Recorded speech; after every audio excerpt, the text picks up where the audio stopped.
Welcome, everyone, to the Tri-State Audi Knicks post-game show. Knicks in Boston tonight. Evan Fournier out with a contused thigh. So Emmanuel quickly, only his second start of the year, went for 18. But Robert Williams III had 12. Jayson Tatum had 19. Boston outscores the Knicks 55-33 in the second half and beats New York 99-75. The 75 for the Knicks, a season low. Great to have you with us from our Delta MSG studios. Bill Pito, Monica McNutt, Alan Hahn. And the moral of the story, Monica, do not play the Celtics without Evan Fournier. Oh, God. You're missing 35 points. Literally, do the math. Listen, you knew that tonight was going to be a tall task with the absence of Evan Fournier, but also considering the way that the Celtics were forced to respond at home, basically, after Ime Udoka, their head coach, had very poignant comments to say. And so they responded, and Evan wasn't there, and this is what we get. Yeah, I did want to make that reference because when a coach calls out a team, there was so much that happened Thursday night on the Knicks side of things between RJ Barrett and the buzzer beater, the comeback from down 25, Julius Randle, of course, as well, that we forget the opponent was in this game, and you have to think about the impact that they had, where they fell behind the Knicks in the standings. They have had a season, too, where they've been a mess. And Ime Udoka, their coach, called for some leadership. And he said things that calm us down when things don't go our way. He called out a team saying we don't have mental toughness. We drop our heads when things go wrong. The Knicks went up early in this game, went up 10. In fact, there was one point they had an open three, could have made it an 11-point game. It was only a 2-point game at the half in their building. Celtics offense was not humming. It wasn't doing anything good either. And then Marcus Smart decided that, okay, you want a leader? I'll show you a leader. And he was a difference maker in what was a difference-making third quarter. Sometimes the other team is also playing with pressure on them. The Celtics answered that pressure with their defense against the Knicks team that is obviously shorthanded, and it showed tonight. Monica, the Knicks were only down by 2 at the half. Third quarter, outscored by the count of 32-18. That's it. I hear you, Han, and I think as folks that consume the entire NBA, and in particular this matchup, front row seats to this Knicks team all year long, I think the thing that I have found most frustrating this year is the process overall is just sort of a grab bag of results, right? Like there's been, when the Knicks end, as a thrilling as that RJ shot was, you also should have been listening to Ime Udoka's comments post-game, because that has been, in terms of the leadership and the fortitude, has been a question with this group as well. And yes, RJ hit an amazing shot, but then it comes home to roost. I want to answer you. But at first, let's show one of my favorite players in the league, Marcus Smart, getting the steal there.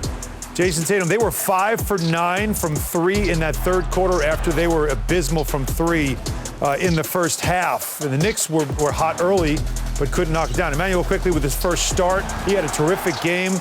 Robert Williams III was very difficult to deal with. There's my guy again, Marcus Smart, knocking down that three-pointer. Yeah, a little let's go to the other Garden crowd. And, yeah, it got them all fired up. Now, if I could answer you, I will. Because, I'm glad you said it, because I did have a quote. Going to the phone. Look out. Well, it's because that's where I had the quote.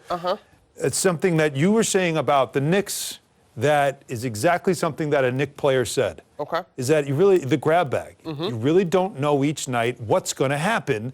And that's a team that doesn't have an identity. And that is the Knicks. Who's going to get it going? Evan Fournier.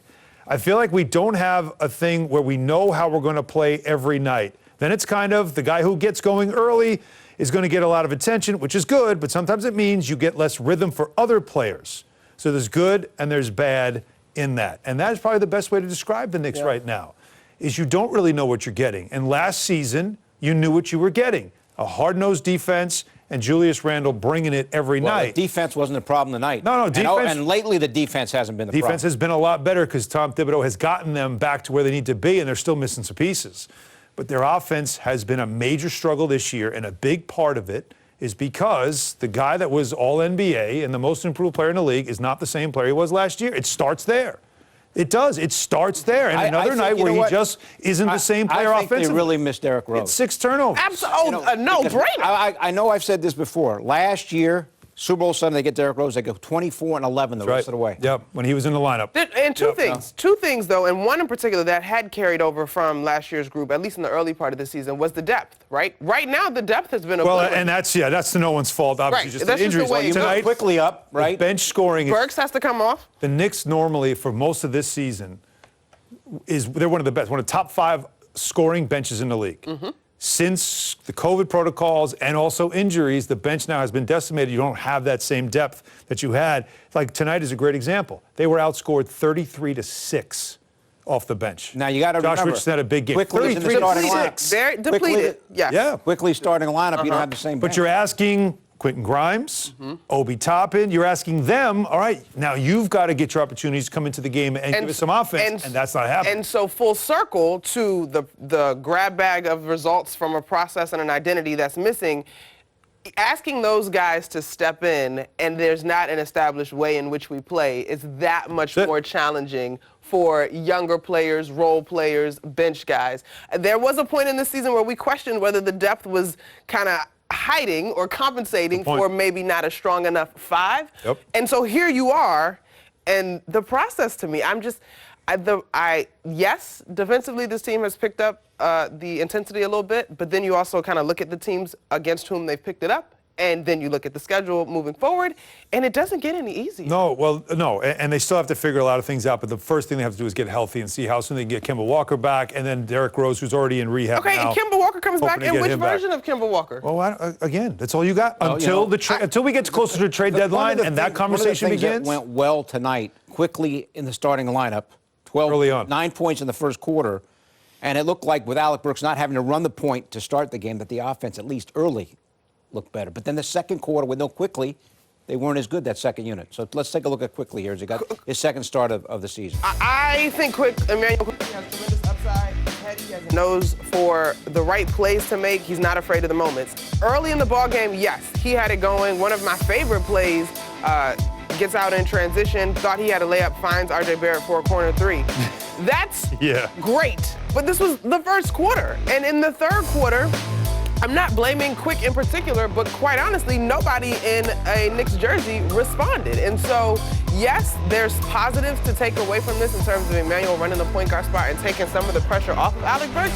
But did that necessarily translate, let me check, to Alec Burks becoming the prolific scorer or scoring option that we needed? He's not shooting well. So, listen, health is 1A. Identity probably for me, identity and process is now 1B. Yeah. And you got to have some pride about yourself. I mean, that's the bottom line. It's especially because it's not as if you can't go on a little bit of a run and still be in contention when you look at the standings in the East. Yeah, well, again, what you saw in that third quarter was something we've seen maybe too much this season, which is a Knicks team that has come out a little, I don't want to say flat. I think it's the word. Lethargic. Yeah, soft. See, I think the right word is soft. You come out just kind of easing your way back into the game, and a desperate Celtics team with a guy like Marcus Smart, one of the toughest players and one of the best defensive guards in the league, who basically said this game shouldn't be close. We need to take control of this game right here, and if you pay attention to scouting reports and what everybody tells you about the Knicks, here's where they come out soft. Let's jump on them. Let's catch them right out of the gate and take control of this game. An 11-2 run goes by, and the game was basically under control at that point. So that's where it is right now. This shouldn't be a surprise, but it's a home and home with a rival. You split it. They still have a lot of things that the Knicks have got, a lot of things they've got to figure out. But to look at this game and think of it as a lost opportunity, I can't see it that way, because what you did Thursday was steal one. That's how I look at Thursday. Thursday was a steal. You stole a game that you didn't play well in because the opponent kind of got soft. So they came back and responded, which you would expect them to do. But to think that things would get solved in these couple of days here, no. The same problems are still there. And I tip my cap to the coaching staff for the fact that this is still 19-21, because there's been a lot of problems and a lot of issues with this team that I think the coaching has gotten them through so much of this. There's a lot of things to fix. We've been at this a while. I think you got to get the point guard situation squared away. That's where it starts. We've been talking about that year after year after year. And whatever it's going to be, that seems, look, we know how important it is to teams in this league, and the Knicks just really haven't had. Now, when Rose is healthy, that's a little bit of a different dynamic. Well, who's your catalyst? Like, that's, again, it goes back to who's your catalyst? Who's that guy that is in these type of situations? we're not losing this game, or we're getting back in this game, or whatever it is. And as the Fournier quote says, as Monica said as well, the grab bag, that's a great line. Because it's true. It's you just seeing who's it going to be on a certain night. You know, it looked like for a while maybe Quickly would have that impact. Maybe he'd be a catalyst. RJ Barrett tried to be a catalyst for a while. It looked like that buzzer beater did get him going 4-9 from downtown. First quarter, But, you know, who is it on a given night? You don't know.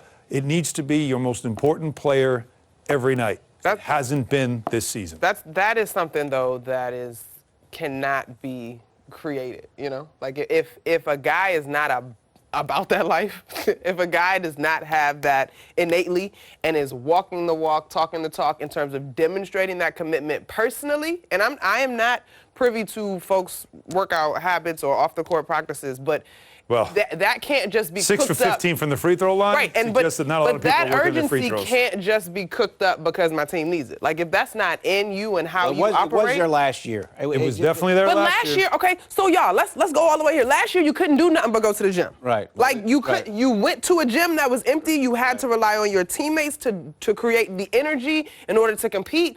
When you went home, you either was in your house quarantined with people you love, I hope, or you were at the gym. And so we've said this at points this season. You just wonder if the opening, and not that any of us want to go backwards, but the focus, it just, in terms of the identity, okay, this team is going to play hard and focus, and you know you got a handful of guys that are in the gym pouring their heart and souls into the extra work.